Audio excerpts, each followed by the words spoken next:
Good evening, ladies and gentlemen. It is a beautiful 21st of October, 2023.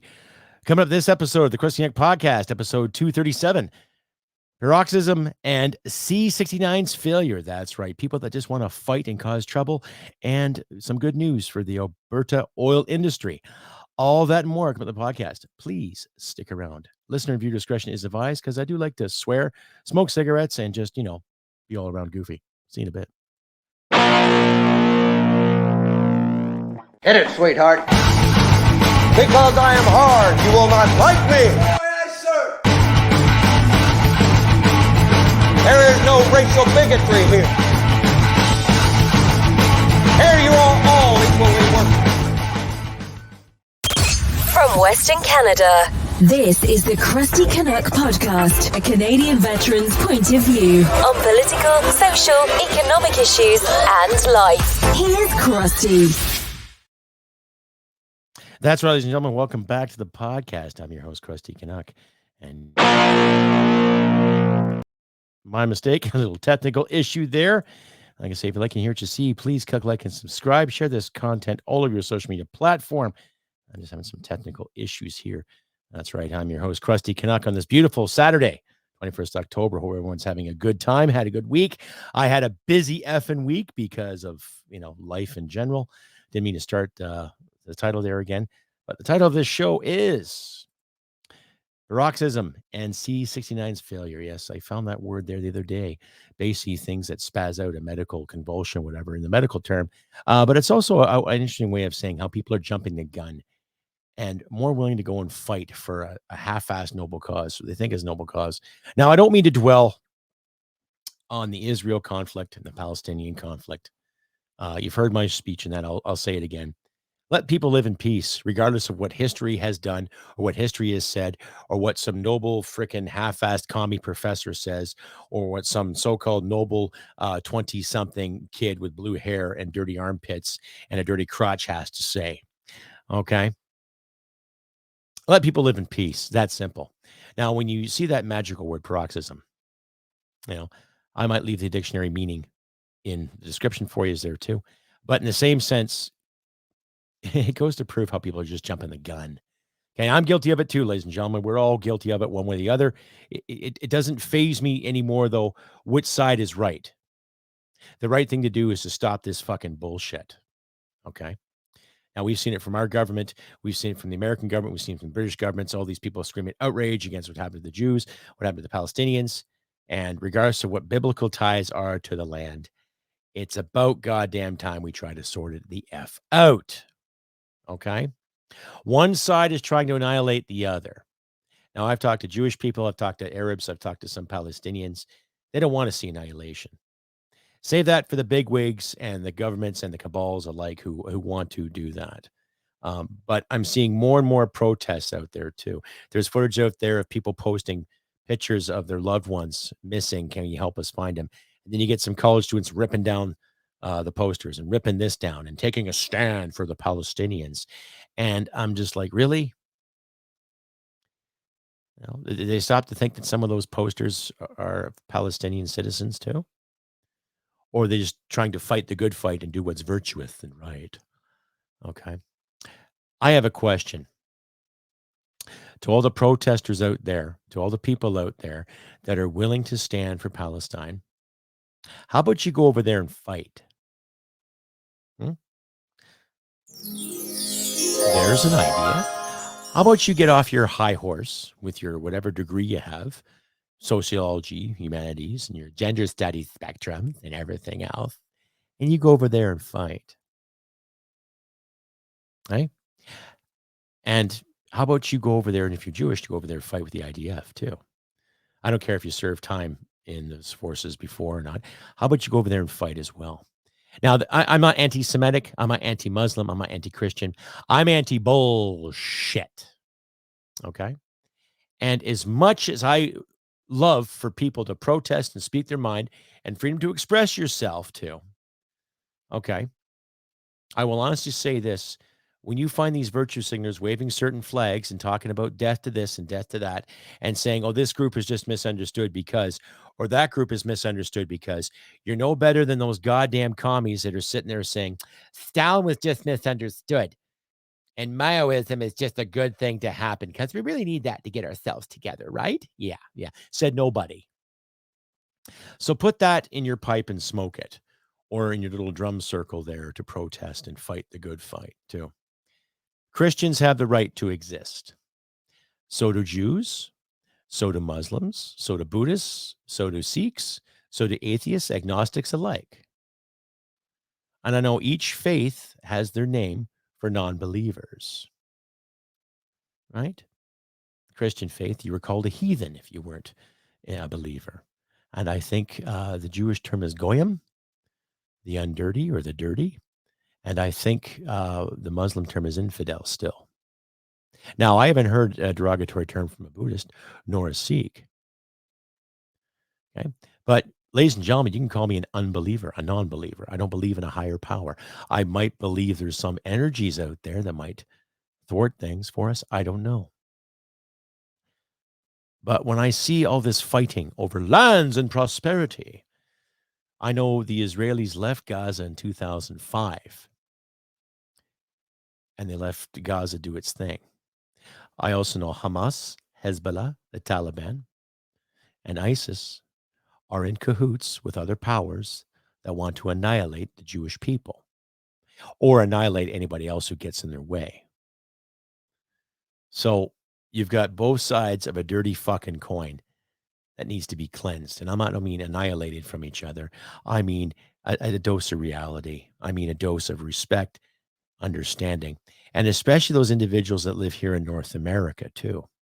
Oh, the government should do something. Oh, you should be doing this.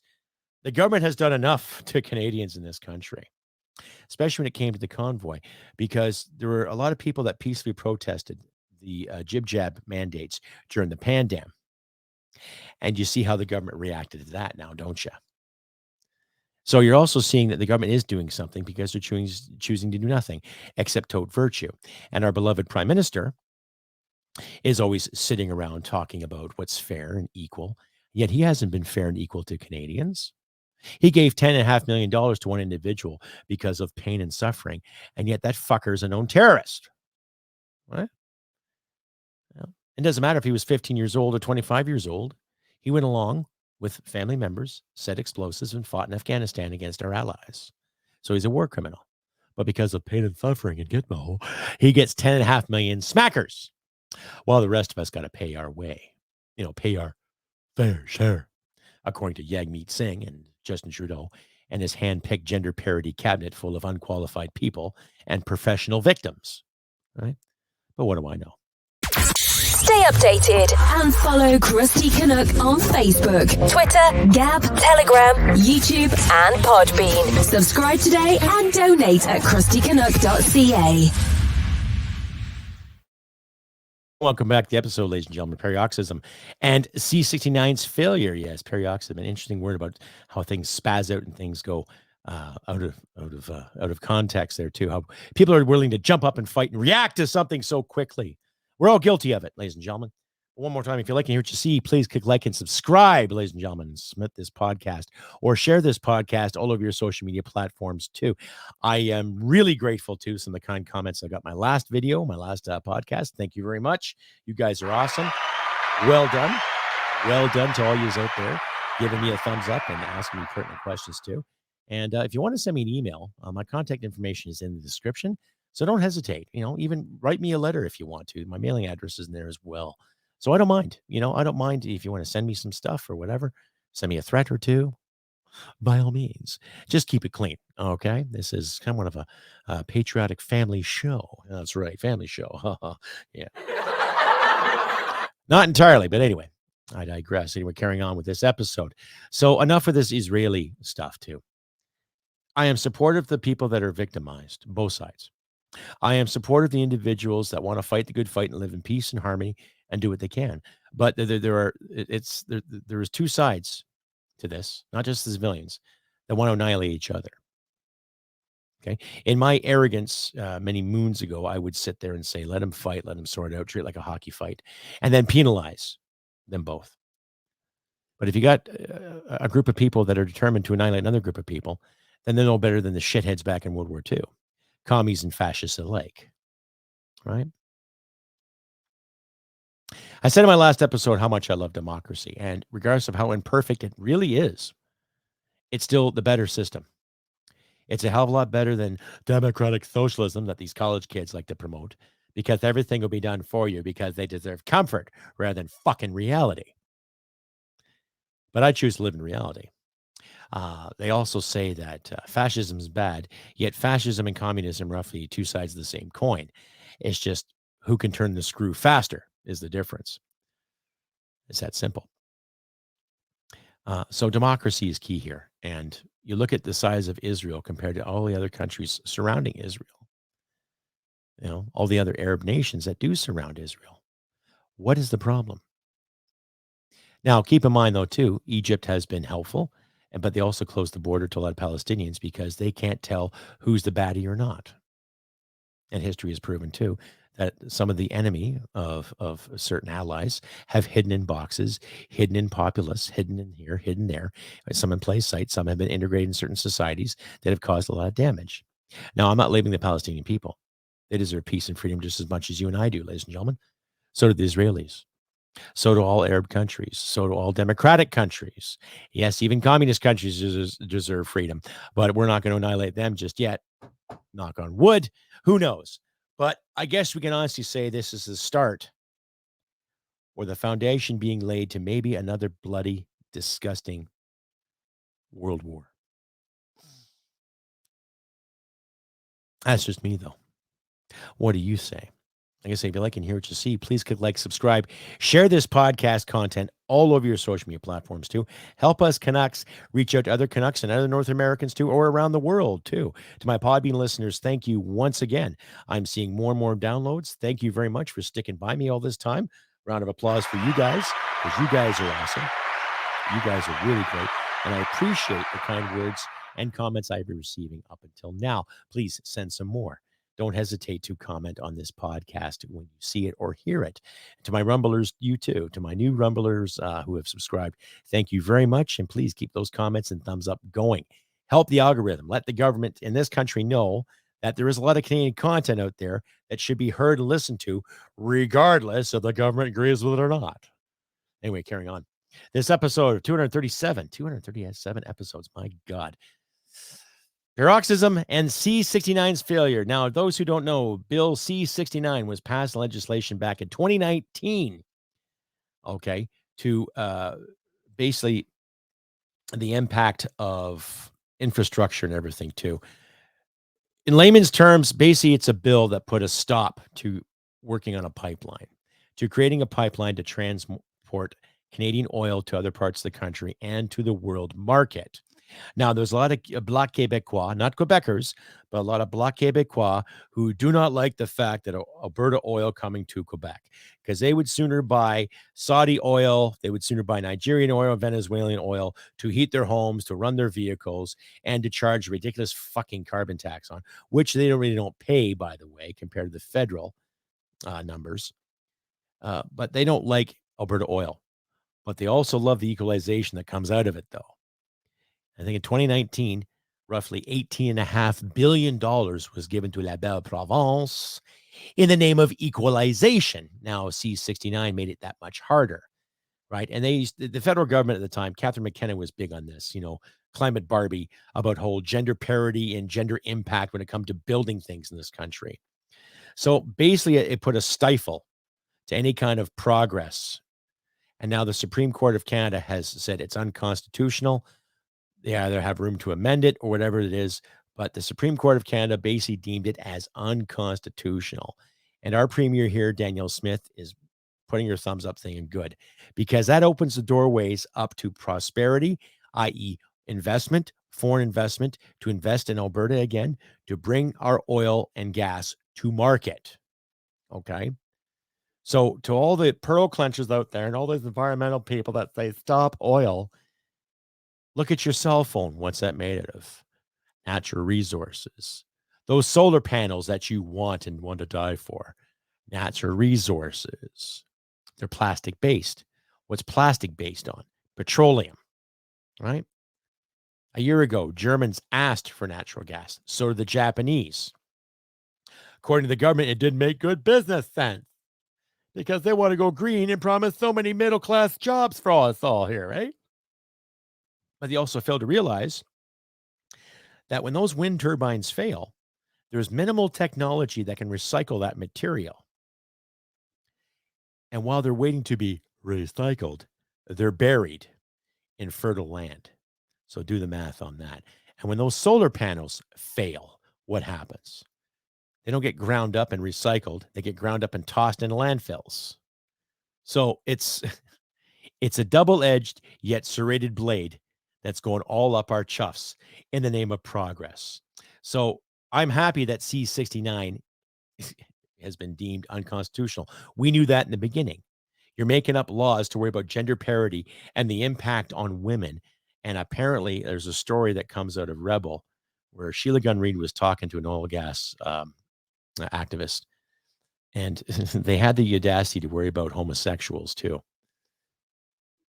So what's that got to do with anything? I don't know. You tell me. If you like it here in Zeke, please click like and subscribe. Share this podcast all over your social media platform. I will be right back after this. Stay updated and follow Crusty Canuck on Facebook, Twitter, Gab, Telegram, YouTube, and Podbean. Subscribe today and donate at crustycanuck.ca. Back, ladies and gentlemen, with episode 237, Paroxysm and C-69's failure. That's right. So it failed. It needs works, needs amendment, but of course, the liberal green nuttards are constantly flinching and worrying and all this too. And in light of all the chaos that's been going on in the Middle East and what's going on here, I think we as Canadians, and to my fellow Americans too, we got to stand up for what's better. We got to do what's right for Canada. We got to do right for the United States. We got to do what's right for Britain. What's right for our democracies, ladies and gentlemen. Right? I've made a lot of good friends over the years, especially my time in the military. I've met a lot of Americans, a lot of Australians, some Kiwis, some French, some English alike. And we can all agree on defending our democratic institutions and our democracies. And regardless if they sit on the fence of conservatism or sit on the fence of old-fashioned liberalism, classical liberalism, or if they're libertarian, I get along with them all. We all draw the lines of commies. We can't stand commies. We don't have any fucking time for fascists either. Okay? And we can all agree that we don't have time for real whiny bitches who worry about their coffee and their safe spaces when it comes to getting an education. Right? Now, I'm not dissing people who go out to school to better themselves, to understand life as we see it, to understand life as we know it. I especially respect those individuals who study law, medicine, civil engineering, and mechanical engineering, chemical engineering, to try to build things to make things better for our lives. Okay. But when I hear kids and students complain about their feelings and their safe spaces, and how dare you say those words, you're not learning a goddamn thing, because you're being catered to, you're being coddled, you're being pat on the head for minimal effort. And when you get in the real world and start applying to these jobs that you're apparently qualified to do, any sane employer is going to look at your resume, look at you, look at your resume, look at you, and say, get the fuck out of my office, you whiny little, well, speaks for itself. So when I look at society today, a lot has changed over the past 20 years. A lot has changed in the past 10 years. Okay? Where was the outrage when little kids were being locked up in institutions with masks on their face? Where was the outrage there? Instead, people are being outraged because of gender pronouns. Fuck your pronouns. Okay? If you're polite to me and saying, hey, Crusty, can you address me as a she or as a he? If you're polite about it, I just might do it. But when you snap your fingers and demand it, well, because it's the law, because it's my human right, well, then I might be just tempted to go put my uniform on, get out of my drill cane, and start screaming drill commands at you. It's my right to express myself. I'm an old soldier. Why can't I be a soldier again? Because if you can identify as a shoehorn, I can identify as a goddamn soldier. You see my point? Right. So when I look at all this paroxysm and this outrage, and a lot of it's fake outrage too, because you're worried about your feelings.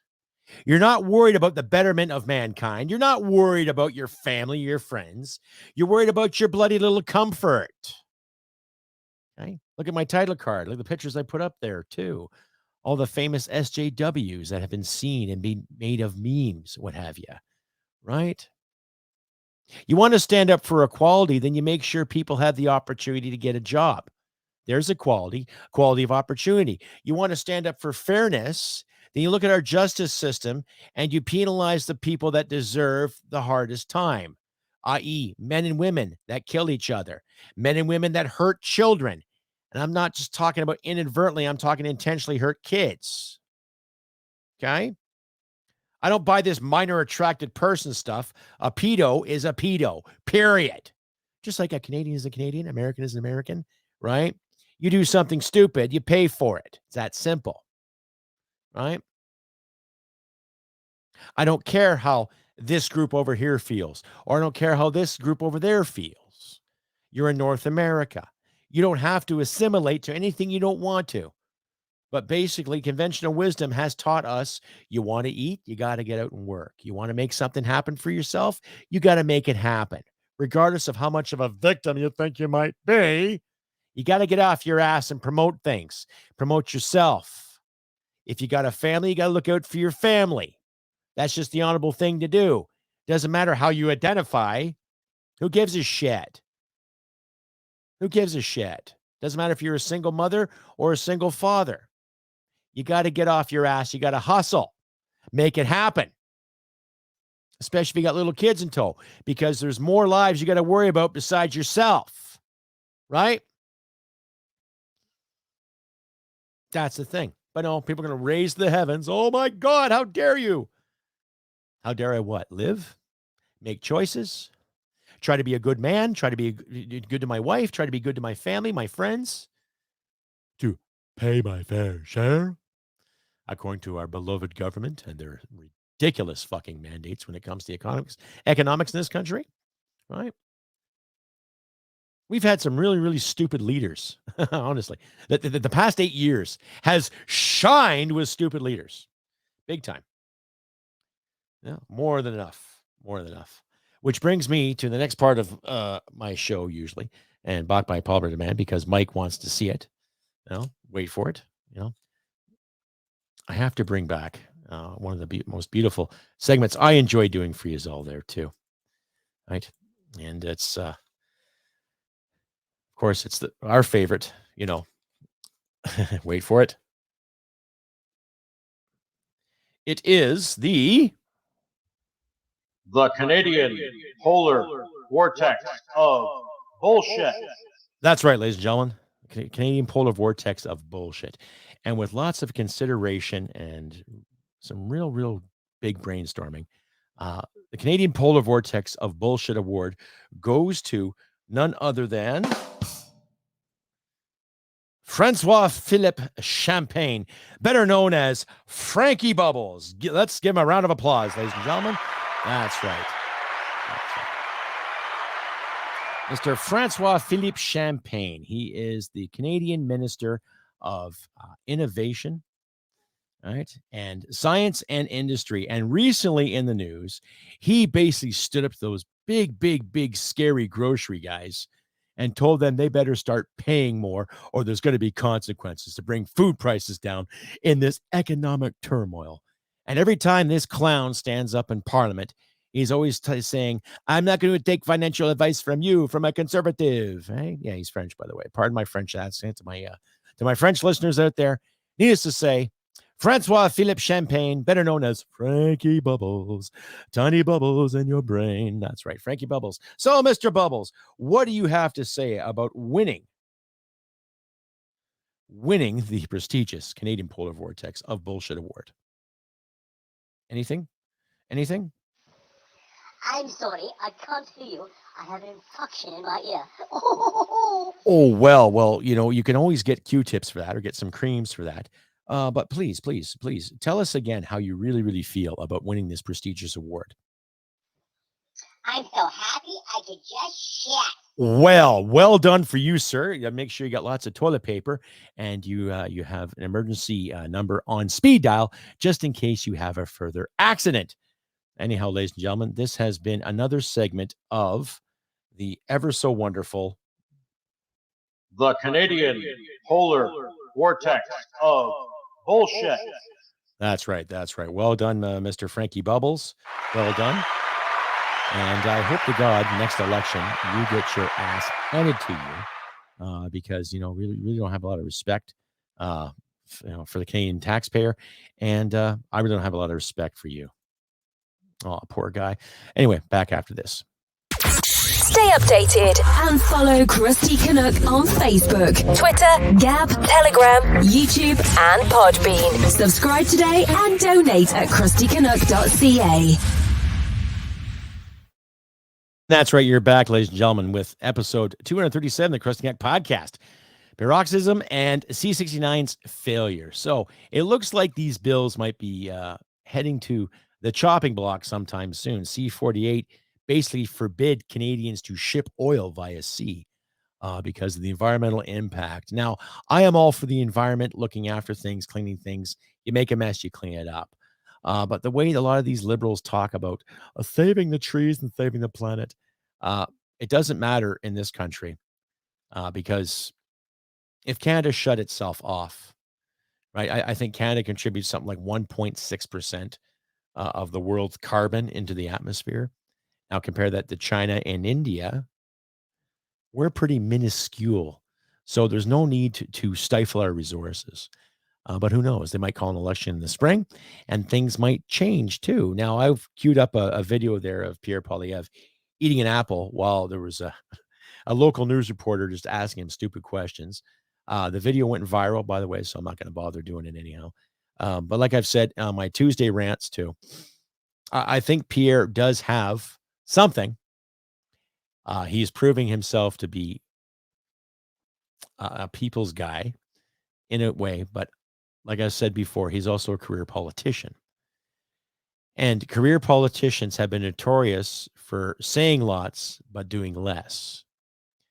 And when you look at our career politicians in this country, Joe Clark, a former conservative leader who was briefly a prime minister at one time, you look at John Turner, you look at Jean Chrétien, you look at Paul Martin, you look at all these liberal backbenchers that spent numerous years in federal politics.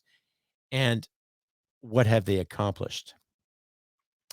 When Mulroney was prime minister, racked up the debt and brought in the free trade agreement, which roughly assisted in closing down a great chunk of Canada's manufacturing hub.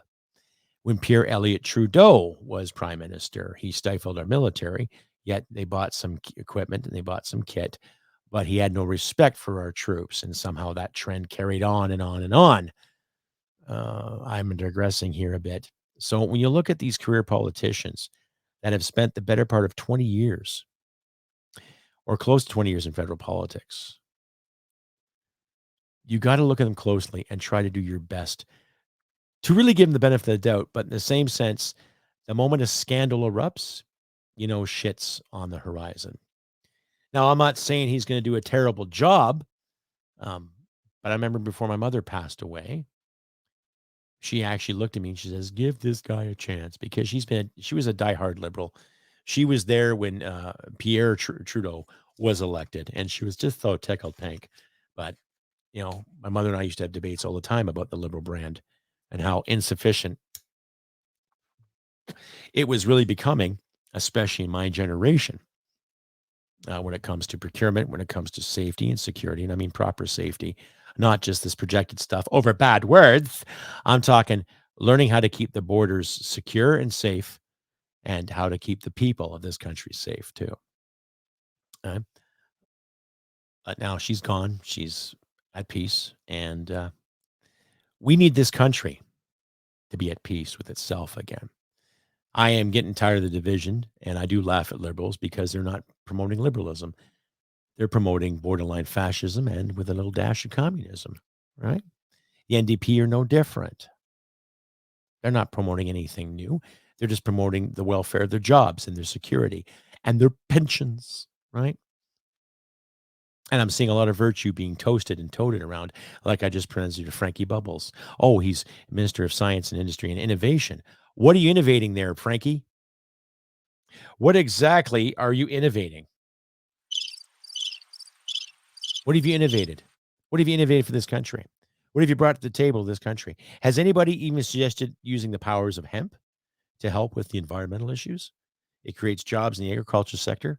It can create more jobs in the fuel sector. Huh? You can make bricks out of hemp. You can make clothing out of hemp. You can make food out of hemp and fuel. Why can't we put emphasis on that?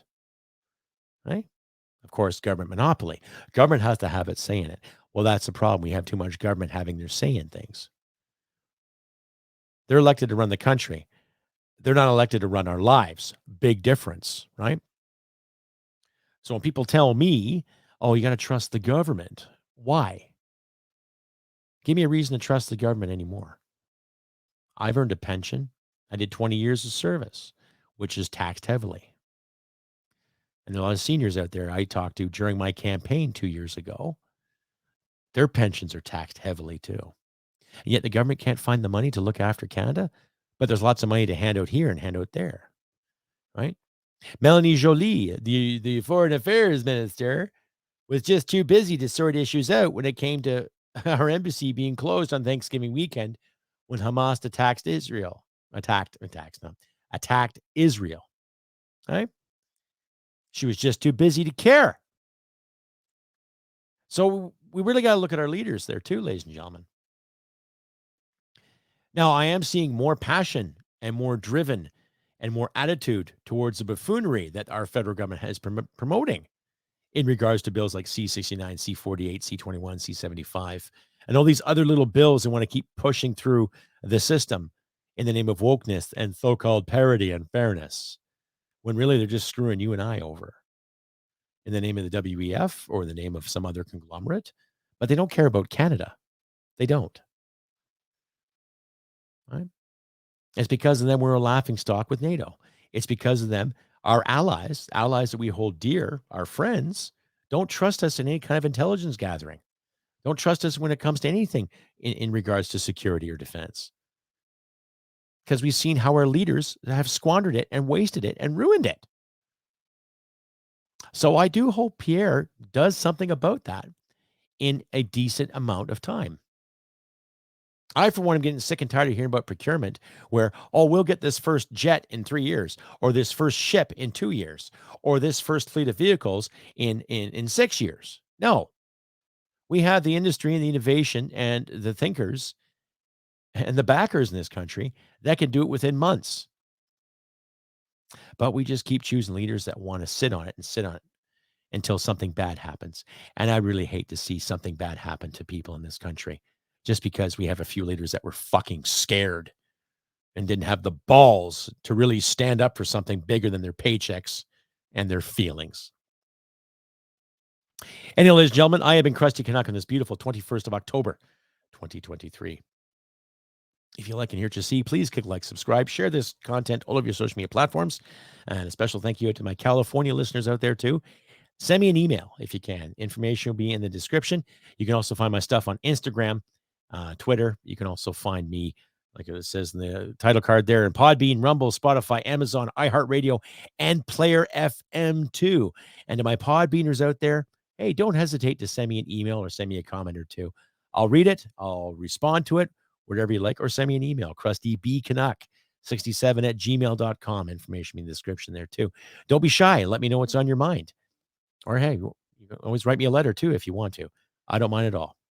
But like I said, I've been Crusty Canuck on this beautiful 21st of October, 2023. Halloween's coming, kiddies. So get your candies out, get your costumes out, and go celebrate the Samhain. That's right. To my Irish friends out there, did I say it right? I'm not sure. I'm trying different things out here anyway. But do what you can. Help each other out in these trying times, ladies and gentlemen. I know things are getting tough for a lot of Canucks out there, especially my American listeners too. I've heard some rumblings about how things are just getting really, really ridiculously expensive for the sake of virtue rather than for the sake of reality. But anyhow, ladies and gentlemen, like I said, do what you can to help each other in these trying times. Be good to people to the best of your ability. Well, just basically be good. I'm not going to sit and do the kumbaya thing. Just do what you can to be kind and civil to the best of your ability. And don't hesitate to give someone a hand who needs it. So, anyway, like I say, humanity and merit wins the day. And I'll see you guys on Tuesday for another rant. Take care. Hit it, sweetheart. Because I am hard, you will not like me. Yes, sir. There is no racial bigotry here. Here you are all equally worthless. This has been another episode of the Crusty Canuck podcast. Stay sane and thank you for listening. From Western Canada, this is the Crusty Canuck podcast. Smack my ass and call me Judy.